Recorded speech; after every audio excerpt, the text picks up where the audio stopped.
Good evening students. तो आज हम लोग डिस्कस करेंगे आपके फर्स्ट चैप्टर इलेक्ट्रोस्टैटिक्स का एक next part, electric field and it's intensity. पिछले टॉपिक में हमने जो डिस्कस किया था लास्ट लेक्चर्स में, उसमें आपने basic electricity, properties of electric charge, their types और Coulomb's law for the electric force between the two charges, ये हम लोगों ने पिछले टॉपिक्स में पढ़ा हुआ है। अब इसके बाद जो हमारा नेक्स्ट आता है वो आता है इलेक्ट्रिक फील्ड। इलेक्ट्रिक फील्ड का कंसेप्ट कहाँ से स्टार्ट होता है? Because in the previous topic you have studied that a charged body applies the force on other bodies. Definition जो हम पढ़ते हुए जाते हैं वो हम पढ़ते हैं कि एक चार्ज्ड ऑब्जेक्ट अपने आसपास जो स्मॉल ऑब्जेक्ट्स होंगे लाइक द पेपर पीसेस और स्ट्रॉज, उनको अट्रैक्ट करेगा। Now the simple question is there कि आपके पास अगर कोई चार्ज रॉड है, एक ऐसा पेन जो आपने अपने बालों या किसी पेट के फर से रब किया हुआ है, क्या ये रोड साइड के पेपर पीसेस एटसेट्रा अट्रैक्ट कर पाएगा? तो definitely the answer is not. It can attract the paper pieces, dry leaves etcetera only when these are placed close to each other. That means in this case we can easily conclude that the effect of a charge can be experienced only a specified region or a specified zone only. So this effective zone or the zone of influence for a charge in which its electrical effects may be experienced is known as the electric field of that charge. So ये जो area ये हमारे लिए क्या कहलाता है? Electric field. Now the next term, what is the intensity of electric field? Intensity of electric field, this mathematical term is used because when we have defined the electric field, then we have said that it is the zone of influence. That means up to this much distance or up to this much point this charge is applying a force. But as we know, according to the Coulomb's law, the force is inversely proportional to the square of the distance. That's why as we are moving away from the charge or we are reaching towards the boundary of the electric field, the force applied on other objects will go on decreasing. So the strength of the field at various points, that means point P1 or point P2, will be different. अगर आप देखें तो point P1 पे आपका electric field का strength ज़्यादा होगा, force applied ज़्यादा होगा। Point P2 which is away from the charge, या आपका इलेक्ट्रिक फील्ड का स्ट्रेंथ या फोर्स जो कहा जाएगा वो that will be lesser. So this strength of electric field that is defined और that is expressed in terms of when we are going a strength of electric field. So this strength of electric field is denoted by the term intensity of electric field. So now the next thing comes, what should be the mathematical definition? Intensity of electric field, आपको मालूम है the strength of field is expressed in terms of the force applied or experienced by the charges or objects placed within the electric field. That's why we can define the intensity of electric field as the force experienced by a unit positive charge. At any point, किसी भी point पर अगर आप electric field के अंदर जाते हैं, then the intensity of electric field, the strength of electric field, जो आपकी काय के इक्वलेंट होती है, that is measured in terms of force, that is defined as the force experienced by a unit positive charge, because it is a tradition or a convention that in physics we take all the definitions in terms of something unit.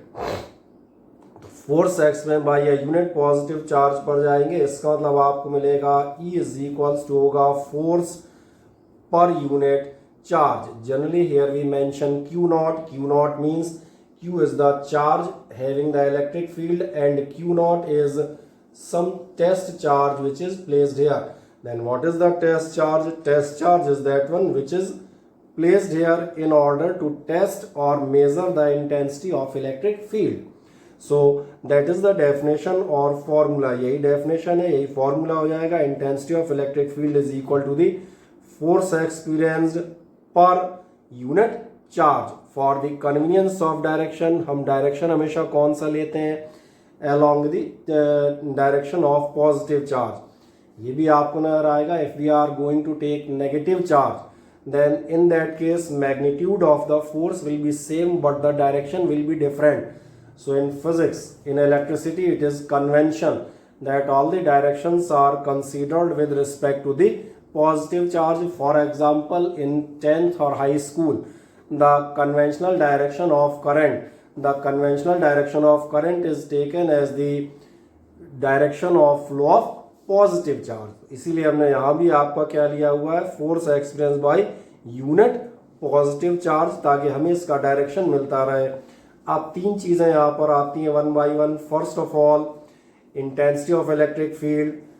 New quantity is introduced, that's why we should define the unit. So unit होगा आपका unit of force newton, that is of charge coulomb. So unit will become newton per coulomb. Then second thing is the dimensions of the intensity of electric field. Force having the dimensions mlt minus 2, then the charge having the dimensions at. So the total dimensions will be mlt minus 3 and a minus 1. And final, electric field, intensity of electric field is a vector quantity. So what will be its direction? Now watch the direction clearly. What is the intensity of electric field? It is the force experienced by a unit positive charge. It is the force experienced by a unit positive charge पे जाएंगे तो जो direction होगा इसी से decide होगा. Now मैं मान चलता हूँ we have a positive charge और इसके चारों तरफ कहीं आपके पास एक इलेक्ट्रिक फील्ड होगी. इलेक्ट्रिक फील्ड ये रहा, ये सपोज करते हैं that is the electric field of this charge. Now the direction के लिए आप क्या करेंगे? You have to place a unit positive charge और टेस्ट चार्ज हियर. आपको समझ में आता था the like charges repel each other, that's why on this unit positive charge there will be a force of repulsion. और अगर force of repulsion है, so you can place this unit positive charge anywhere else. Here also it will be repulsive. तो आपको समझ में आएगा the direction for positive charge, it is outwards or away from the charge. Now in the next case we are going for a negative charge. In case of a negative charge, again there will be the zone of influence or the electric field of the negative charge. Once again, for calculating the intensity of electric field, a unit positive charge is placed in this field. As per the definition, the magnitude will be equal to the force per unit charge. Now what will be the direction? This positive charge will get attracted by this given negative charge. That means अगर आप इसको कहीं और भी place करते हैं at this point, so from this point also it will get attracted. तो इसका मतलब for a negative charge the direction of electric field will be inwards or towards the negative charge. So these three things you have to remember: unit, dimension, the vector quantity, direction, away from the positive, outwards, and towards the negative charge or inwards. Or in short, in combined form, the direction of electric field is denoted as, in simple word, we say the direction of electric field remains from positive charge to negative charge. It comes away from the positive and goes towards the negative. So that's the direction of electric field. तो इस तरह electric field आपको समझ में आ जाती है. अब next चीज बात करते हैं. और इलेक्ट्रिक फील्ड जब आपको बेसिक चीजें समझ में आ गई, यूनिट, डायमेंशन एंड डेफिनेशन, तब फिर बात करेंगे super position of electric field. Super position of electric field कहाँ से आता है? सुपर पोजिशन वर्ड एक्चुअली जो हमने चार्जेस में डिस्कस किया हुआ था. If we have a system of charges means for example इस टाइप के आपने एक न्यूमेरिकल किया हुआ था. सिस्टम ऑफ चार्जेस के लिए number of charges are placed on the four sides of a parallelogram. What will be the resultant force और resultant field at this vertex. अब देखें ध्यान से, अगर हम इस केस में बात करते हैं, so this particular charge is surrounded by a system of three charges. So in this case there will be three types of electric fields. Number one, point A, point B, point C and point D. At the point D there will be an electric field due to the charge A. There will be an electric field due to the charge B and another field due to the charge C. अब एक simple सा question आता है, what will be the resultant field. So this is the principle of superposition.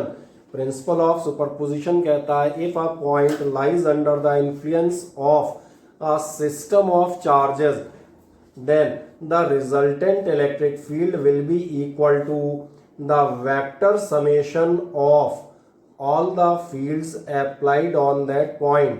यानी अगर इसको हम simple language में लेते हुए जाएं तो इसका मतलब ये होगा कि इस पॉइंट पर जो आपको रिजल्टेंट फील्ड निकालनी है उसमें आपको इस ई बी और ई सी को ऐड नहीं करना है। You have to calculate it by the law of vector addition. Laws of vector addition जो आपको याद आने चाहिए। फॉर एग्जाम्पल एक बार फिर से याद दिला देते हैं, मान चलें let at this point two different electric fields are acting, it be E1 at any other angle, there is another field E2, then what will be the total of these two? So the resultant or the total of these electric fields is calculated by law of parallelogram of vector addition, जिसमें आप form करते थे एक parallelogram and the diagonal of the parallelogram gives the resultant electric field. और ये resultant electric field नहीं है, vector algebra किसी भी वेक्टर के लिए एप्लीकेबल था, जहाँ कहा जाता था if the actual angle between, अब मैं वेक्टर्स के बजाय इलेक्ट्रिक फील्ड वर्ड यूज करूंगा, if the angle between the electric field is theta and the direction of resultant is alpha, then we have two formulae. और वो दो फॉर्मूले आपके कौन से होंगे, magnitude of resultant, magnitude of resultant mod vector E is equals to, so you can recall the law of vector addition, parallelogram law of addition of your 11th, जो आपसे बताता था रिजल्टेंट का मैग्नीट्यूड होता था under root a square plus b square plus 2ab cos theta. So here we can say it will be a square plus b square यानी E1 और E2 के squares plus 2E1 E2 cos theta, and the direction of resultant is given by tan alpha is equals to, the formula होता था b sin theta, so it will become E2 sin theta upon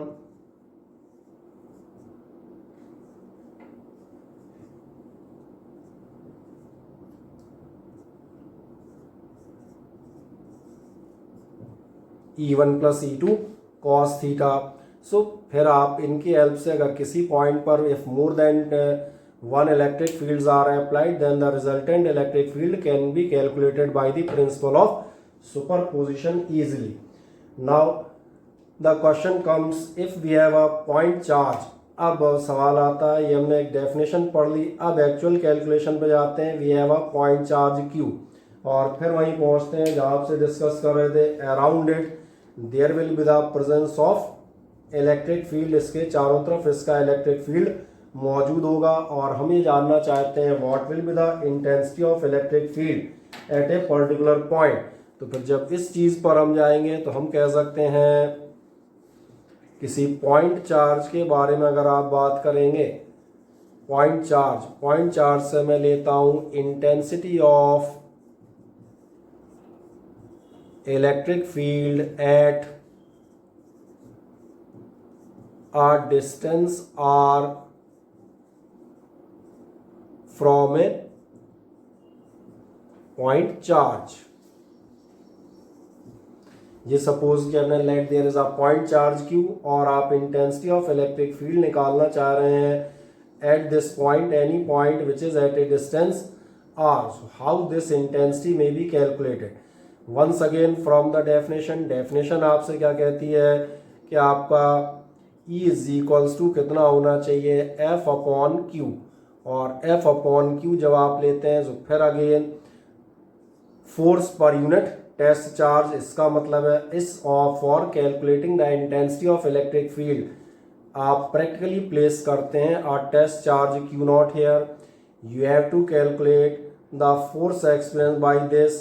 यहाँ इस point पर हमने intensity निकालने के लिए क्या किया, we have placed the test charge here, then calculated the force, then from the definition vector E is equals to vector I F upon Q naught. Now according to Coulomb's law आपको ये मालूम है vector F the force between the two charges it is given by 1 upon 4 pi epsilon naught Q1 Q2 upon R square dot R cap।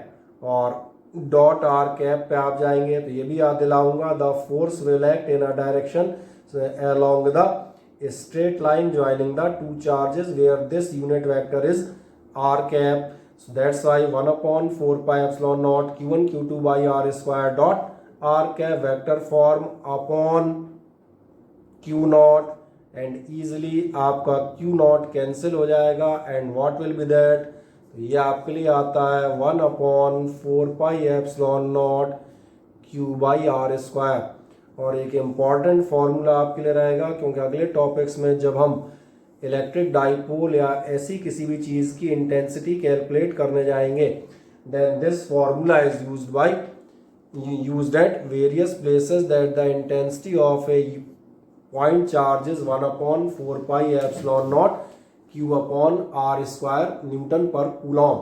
Start. तो ये आपने पढ़ लिया point charge की इंटेंसिटी। अब एक अगले चीज पे जाएंगे, now we may have charge distribution also, क्योंकि आपका चार्ज हमेशा पॉइंट चार्ज हो ये पॉसिबल नहीं है। पॉइंट चार्ज का मतलब समझ में आता है charge which is concentrated in a very very small zone having the negligible dimensions.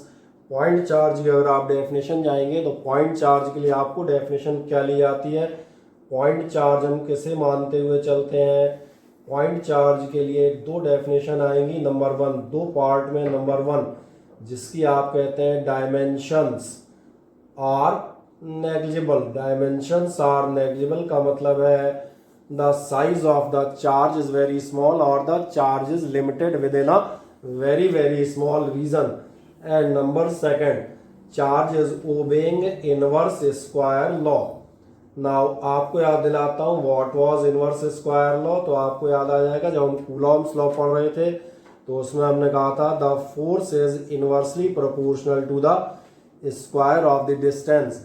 इसलिए ऐसे सारे चार्जेस जो आपके इनवर्स स्क्वायर लॉ को फॉलो करते हैं these are considered to be as point charges. तो पहली चीज तो ये समझ में आती है व्हाट इज पॉइंट चार्ज। अब हम अगली चीज पर जाते हैं, charge distribution. That means if the charge is distributed over an area और line so we may have 3 types of charge distribution. सबसे पहला जो चार्ज डिस्ट्रीब्यूशन आता है हमारे लिए वो कहलाता है लाइन चार्ज और लीनियर चार्ज। लाइन चार्ज और लीनियर चार्ज से हमारा मीनिंग क्या है, तो मैं आप बताऊं चार्ज में be distributed in 3 patterns. It may be 1 dimensional distribution, 2 dimensional distribution और the 3 dimensional distribution.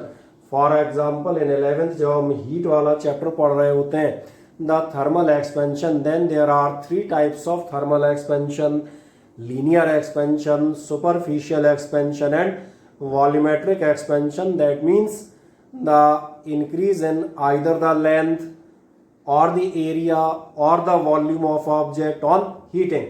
So in the similar pattern we may have 1, 2, 3 dimensional cases. That means line charge. Line charge means when the charge is distributed over the length of a rod or wire. ये आपका first case होगा। Second case आप कह सकते हैं superficial charge. Superficial charge means when the charge is distributed uniformly over the sheet or an area, so that is called the areal or superficial distribution of charge. And third one is the volumetric charge distribution, the 3 dimensional charge. 3-dimensional, let it be a sphere, so the charge is distributed uniformly throughout the volume of a sphere. So first one is the line charge, superficial charge, and final is the volumetric charge. तो हम सबसे पहले बात करते हैं line charge की. Line charge मतलब समझ में आ रहा है, charge is distributed over A length of a rod और कंडक्टर. यानी हम क्या कह सकते हैं, charge is distributed over a length,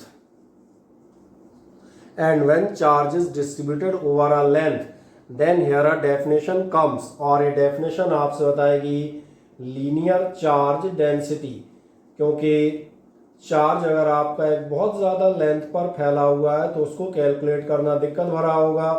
हम कहाँ जाएंगे, linear charge density. Now the word density is also clear to you. Density, simple density जो आप पढ़ते थे मास पर यूनिट वॉल्यूम, कभी कभार स्टेटिस्टिक्स में आप पढ़ते हैं पॉपुलेशन डेंसिटी. पॉपुलेशन डेंसिटी मतलब population in unit area of the land. Similarly the charge density, charge density एक साथ तीनों डिफाइन करता हूं, फिर तीनों को एक करके लूंगा, समझ में आ रहा होगा. Charge density means charge present in unit something. Unit something means in case of A line charge it will be charge present in unit length. In case of a sheet, here we have two-dimensional distribution or superficial distribution. That's why the charge density is the charge distributed per unit surface area.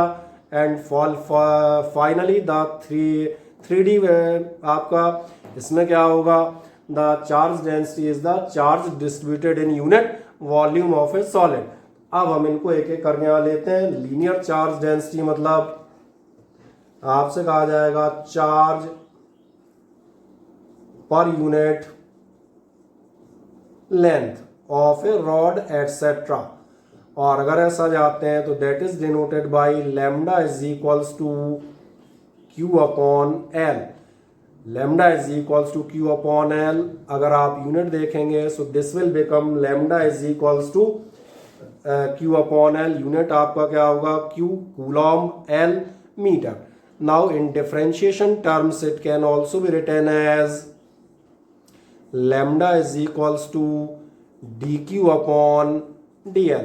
Lambda is equals to dq मतलब rate of charge with respect to the length. So that is also called charge per unit length. Now after the linear charge density we will have the second term, और second term आपका क्या होगा, it will be superficial charge.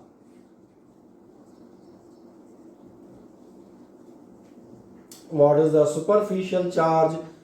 Superficial charge का मतलब है charge is distributed over a surface area of a sheet, हो सकती है प्लेट, हो सकता है etc. Again then जो हम बात कर रहे थे, there will be the charge density. This charge density is called superficial or surface charge density also.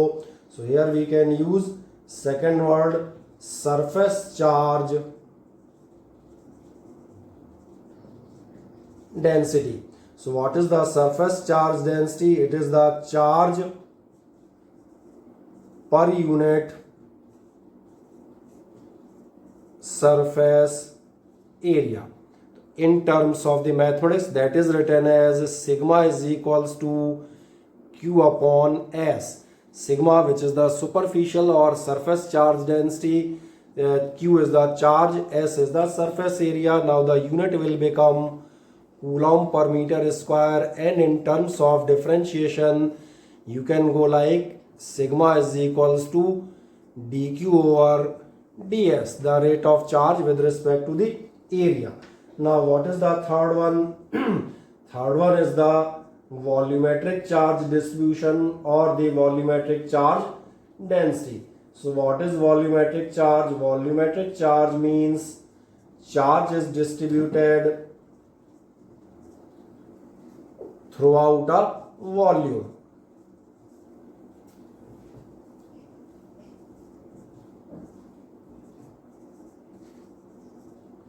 और पूरे वॉल्यूम में अगर आपका चार्ज डिस्ट्रीब्यूट है then it is called volumetric charge. और वॉल्यूमेट्रिक चार्ज पे आप जाएंगे तो फिर अगली चीज what will be the volumetric charge density. Volumetric charge density आपके लिए क्या होगी, सिमिलरली जैसे हमने यहाँ लिया था charge per unit length per unit area, now it will be charge per unit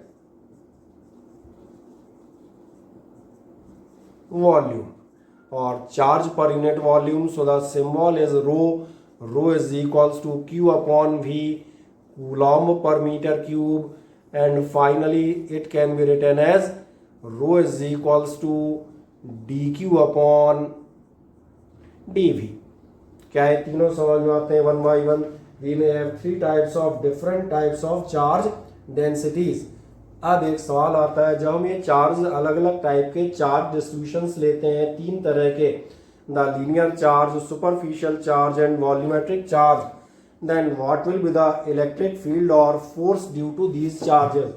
For example, a simple thing, सबसे पहले हम बात करेंगे लाइन चार्ज की। अगर हम किसी लाइन चार्ज के केस में हैं, लाइन चार्ज के केस का मतलब है we have a charge distributed over the length of a conductor, that means either a rod or this, and let a test charge Q naught is placed within its field at a distance r। कहीं भी किसी जगह से इसका distance हम कितना लेंगे r। So the question appears what will be the electric field or charge etc। तो जो हमारे पास डेफिनेशन थी वो आपको डेफिनेशन अब भी इलेक्ट्रिक फील्ड की याद होगी, और इलेक्ट्रिक फील्ड की डेफिनेशन हमने क्या ली थी, ये हमने लिया था E is equals to force पर unit test charge. That means first of all we have to calculate the force. जब आप फोर्स कैलकुलेट करेंगे तो इस पूरे चार्ज का फोर्स एक साथ नहीं कैलकुलेट किया जा सकता, that's why I will go for a small element. हम यहाँ पर एक चार्ज एलिमेंट मानते हैं d q having the distance r. हम ये सपोज करेंगे कोई छोटा सा एलिमेंट आपके लिए डी क्यू कितने डिस्टेंस पर है, आर डिस्टेंस पर है, और अगर ये आर डिस्टेंस पर है so force experienced by this charge element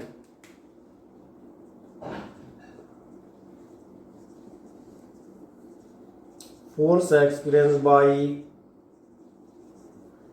charge element df is equals to आपका कितना आएगा, df is equals to अपने लिए फिर वही होगा, फोर्स का फॉर्मूला याद है 1/4 पाई epsilon naught Q1 Q2 upon R square. So this dF will be equal to 1/4 pi epsilon naught Q1, which is the charge element, dot Q2, which is your test charge Q naught, upon the R square and the direction along the straight line joining the two charges, so that will become R cap। अब अगर आपको ये इतना समझ में आ जाता है कि हमारा हो गया df is equals to this much, then you can write down it as, और df is equals to कितना होगा 1/4 pi epsilon naught dq।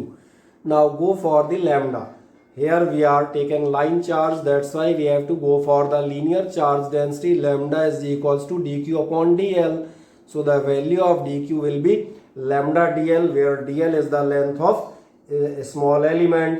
so in place of this we are taking lambda dl, q naught is same there, upon r square and dot r cap। और अगर इतना हमें समझ में आता है तो फिर हम पूरे वायर का निकाल सकते हैं। हेंस टोटल फोर्स आपका क्या होगा, तो टोटल फोर्स आपको मालूम है, that is calculated by the method of integration। and what is that method of integration, vector f is equals to integration of this। integration जब आप करने जाएंगे तो देखिएगा 1/4 pi epsilon naught lambda और q naught, these are the constants, तो ये appear हो जाते हैं 1/4 pi epsilon naught lambda q naught and integration of dl upon r square। so that is the total force applied by elemental charge, linear charge on a test charge, and once this force is calculated, then you can calculate the intensity of electric field also by the simple formula E is equals to, इसलिए आप बताएंगे hence electric field now it can be calculated easily. Vector E is equals to कितना होता है हमारे लिए, vector F upon Q naught, vector F upon Q naught आ रहा है, तो फिर ये इज इक्वल्स टू कितना होगा, vector E is equals to vector F which was this much upon Q naught. So this Q naught will get cancelled, so you will get 1 upon 4 pi epsilon naught lambda रहेगा अपने लिए, और क्या रहेंगे, integration of dl upon r square. So that's about the electric field of the line charge. अब ध्यान से देखें, ये हमने क्या कैलकुलेट किया, यहाँ पर लाइन चार्ज लिया, फोर्स कैलकुलेट किया first of all Q1 Q2 by are square से, देन इंटीग्रेशन से हमने टोटल फोर्स कैलकुलेट किया, और फाइनल इलेक्ट्रिक फील्ड हमारी कितनी निकलेगी, F अपॉन Q नॉट, यानी कि 1 upon 4 pi epsilon lambda, Q naught cancel होंगे, integration of dl upon r square. अब देखें लाइन चार्ज के बाद सेकंड वन केस हमने कौन सा लिया, that is the surface charge. Surface charge that means charge is distributed over the entire surface area of a plate or sheet. Again then from the definition for calculating the electric field we have to calculate E is equals to F upon Q naught. अगर आपको E is equals to F upon Q naught calculate करना है, then first of all we will go for determining the F. So how the F is determined, F determine करने के लिए I have considered a small element dq. पिछली बार की तरह जैसे हमने लाइन चार्ज में एक स्मॉल एलिमेंट लिया था dq, ऐसे यहाँ भी आपने एक dq ले लिया. It is at a distance r from the test charge q naught. इसको भी वहीं से स्टार्ट करेंगे. सबसे पहले आप क्या चीज निकालेंगे, जो पिछली बार का स्टेप था, force due to a small element of charge. Force due to a small element of charge आपने लिए कितना आएगा, df इज इक्वल्स टू होगा 1 upon 4 pi epsilon naught Q1 Q2 upon r square. Q1 which is dq, Q2 Q not upon r square dot r cap. और अगर आप dq देखें, surface charge density हमारे लिए क्या दी, sigma is equals to dq by ds. So this will become sigma ds. इसका मतलब आपका df इज इक्वल्स टू हो जाएगा 1 upon 4 pi epsilon not dq. dq की जगह हम प्लेस करेंगे सिग्मा ds अपॉन और साथ में q naught r square dot r cap. Once this force is calculated, hence total force आपको मालूम है, टोटल फोर्स आपका कैसे निकलेगा, by the integration of that. जो आप इंटीग्रेशन करने जाएंगे, so 1 upon 4 pi epsilon naught is a constant, sigma constant, Q naught constant. So this will become integration of ds upon r square. Further आपसे कहा जाएगा व्हाइल राइटिंग सच इंटीग्रेशंस, आप यहाँ पर मेंशन करते हैं एक छोटा सा गोला और यहाँ लगा देते हैं S. ये बताता है superficial integral.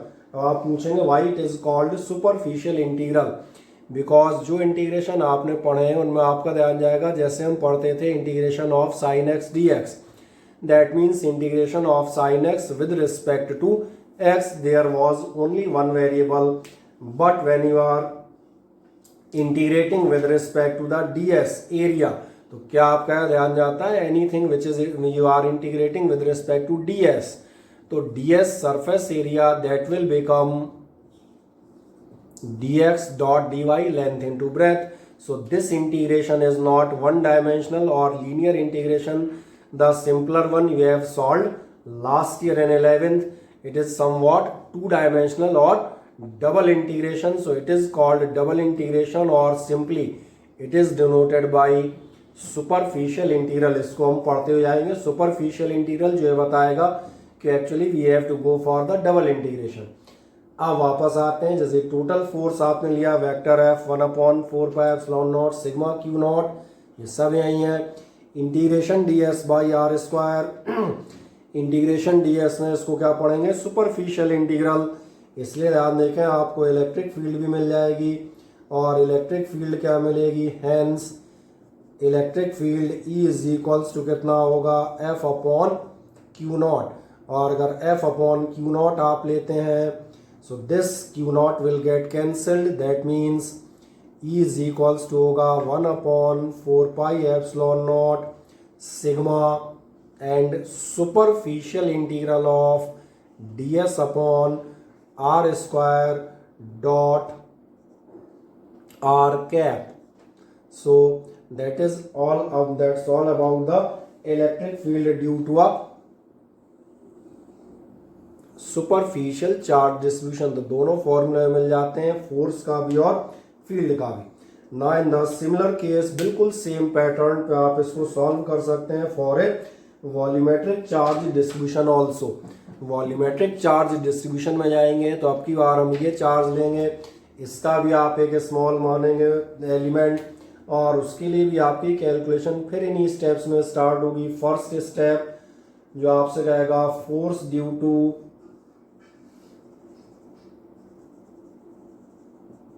Small elemental charge. जब स्मॉल एलिमेंटल चार्ज बजाएंगे so D F is equals to 1/4πε0। फिर भाई जैसे हम कहते हैं अगर इसका कोई एक एलिमेंट सपोज कर लेंगे तो d q dot q naught upon are square dot are cap, then what will be the change is only this much, that now in case of d f you have to write 1/4πε0।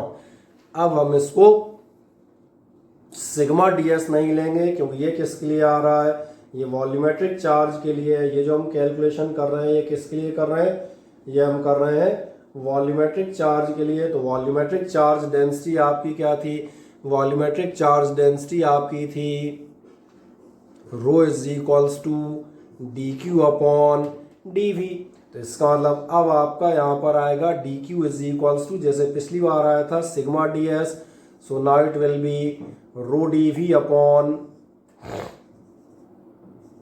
Are square and dot are cap which is denoting the direction. और once again the total force, यही दो step फिर से लगेंगे। What are the two steps, hence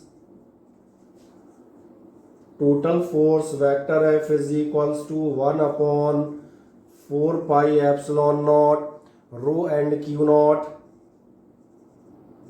integration of dv upon are square, और जो भी पहले बात कर रहे थे superficial integral. So in case of integral dv means length breadth height, dv dx dy dz, so it is a three dimensional integration, it is written as volumetric integral, so this will become dv upon r square r cap, so the similar formula, so that is the total force due to a volumetric charge distribution। and final step अगर आप इसी से निकालना चाहते हैं electric field भी calculate हो जाएगी। Then electric field is equals to vector of F upon Q naught is equals to 1/4πε0। Divide करता हूँ, क्यू नॉट खत्म, तो ये आपका आएगा रो वॉल्यूमेट्रिक इंटीग्रेशन ऑफ, जहाँ जैसा आया था वैसे यहाँ डिवाइड कर दें। So this will be dv upon are square dot are cap and it will be the derivation for your volumetric charge के लिए, या आपको इलेक्ट्रिक फील्ड और उसके फोर्स आपके निकल आते हैं। तो तीनों टाइप के आपके चार्ज डिस्ट्रीब्यूशंस हो गए। तो ये आपको electric field intensity total clear हो जाती है, electric field intensity due to a point charge as well as due to the three types of charge distributions, linear, superficial and volumetric. अब आपके इलेक्ट्रिक फील्ड का एक फाइनल टॉपिक आता है और वो आता है ग्राफिकल वेरिएशन। दो ग्राफ आपसे एग्जामिनेशन में जनरली कई बार पूछे जाते हैं, तो जो ग्राफिकल वेरिएशन के लिए आपको आता है वो दोनों मैं आपको क्लियर कर देता हूँ। ग्राफिकल वेरिएशन में आपसे पहला पूछा जाता है electric field with respect to r square and with respect to 1/r²। तो दोनों ग्राफ हम यहाँ बना के दिखाते हैं। Variation of electric field with respect to r²। Suppose करें मुझे variation of electric field show करना है with respect to the r²। अगर r² के साथ में इलेक्ट्रिक फील्ड का वेरिएशन शो कर रहा हूँ तो क्या आपको ये ध्यान है, electric field intensity for a point charge is 1/4πε0 q/r²। That means it is inversely proportional to the r², या ये होती है kq/r²। It is a quadratic equation और 10th से मालूम है क्वाड्रेटिक इक्वेशंस के ग्राफ कर्व्ड आते हैं। फर्दर ये शो करता है r² इनवर्सली प्रोपोर्शनल, मतलब आप डिस्टेंस जितना बढ़ाते जाएंगे आपकी इंटेंसिटी उतनी कम होगी, और डिस्टेंस आप जितना कम करते जाएंगे the intensity will be higher. So two decisions can be considered easily. For small distances intensity is high, for large distances the intensity is low. Now the curve shape, so the curve becomes like this.